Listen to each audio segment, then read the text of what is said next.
রাধে রাধে, শুভ সকাল। তো সবাইকে স্বাগত জানাচ্ছি আমার এই ছোট্ট গোপাল সোনার চ্যানেলে। তো আশা করবো আপনারা সকলে ভালো আছেন, সুস্থ আছেন। তো সকালের ব্লগটা এখান থেকেই শুরু করেছি।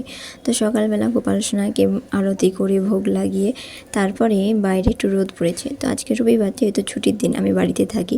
তো সেই জন্য আজকের রান্নাটা উনানেই করব। তো শুধু অন্ন করছি আর একটা তরকারি করব, তারপরে একটা তরকারি গ্যাসে করে নেব। তো অনেক কাগজ জমেছে, বাজার থেকে আনার জন্য অনেক সবজি আনা হয়, সেখান থেকে অনেক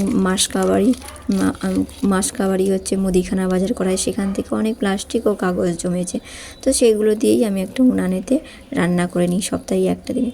তো সোনাকে বাইরে যেহেতু রোদ পড়ছে বলে সোনাকে বসিয়ে দিয়েছি একটু রোদের মধ্যে, কারণ সবসময় তো বের করতে পারি না, এই রবিবারে একটা দিনেই বের করতে পারি। বাইরে একটু রোদেতে বসিয়ে দিয়েছি, যেহেতু বারান্দাটায় একটু রোদ পড়ছে।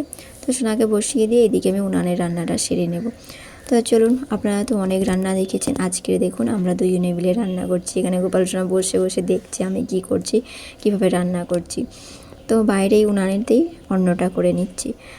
তো আশা করবো আপনাদের এই ভিডিওটা ভালো লাগবে। এখানেতে আমি সোনাকে বসিয়ে দিয়েছি এবং এখানে ফোনটাও রেখে দিয়েছি, দিয়ে আমি আমার সেবার মধ্যে লেগে গেলাম। তো গোপাল সোনাকে এখানে বসিয়ে রেখেছি। সকালবেলা কি ভোগ লাগিয়েছিলাম, মঙ্গল আরতি হয়ে যাওয়ার পরে একটু বিস্কুট দিয়েছিলাম, তারপরে একটু মুড়ি ভোগ লাগিয়েছিলাম। তারপরে যেহেতু একটু দেরি করেই আজকে গোপাল সোনাকে স্নান করাবো, সেই জন্য রান্নাটা উনান চালেই করে নিচ্ছি। তো এই যে মাটির উনানে আমি রান্না করছি, আমাকে খুবই ভালো লাগে একটা মাটির উনানে।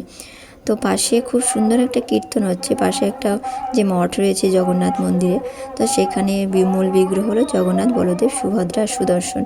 তো সেখানে যে ভক্তি পুরী গোস্বামী মহারাজের হচ্ছে আবির্ভাব তিথি ছিল, সেই জন্য আমাদেরও বলেছিলেন যেতে, কিন্তু আমি সেখানে যাইনি। যে রবিবারে প্রচুর কাজ রয়েছে, সমস্ত সেবা গুছাবো, তো গোপাল সোনাকেও সময় দিতে পারিনি, সেই জন্য আমি যাইনি। সন্ধ্যার দিকে যাবো ভেবেছিলাম।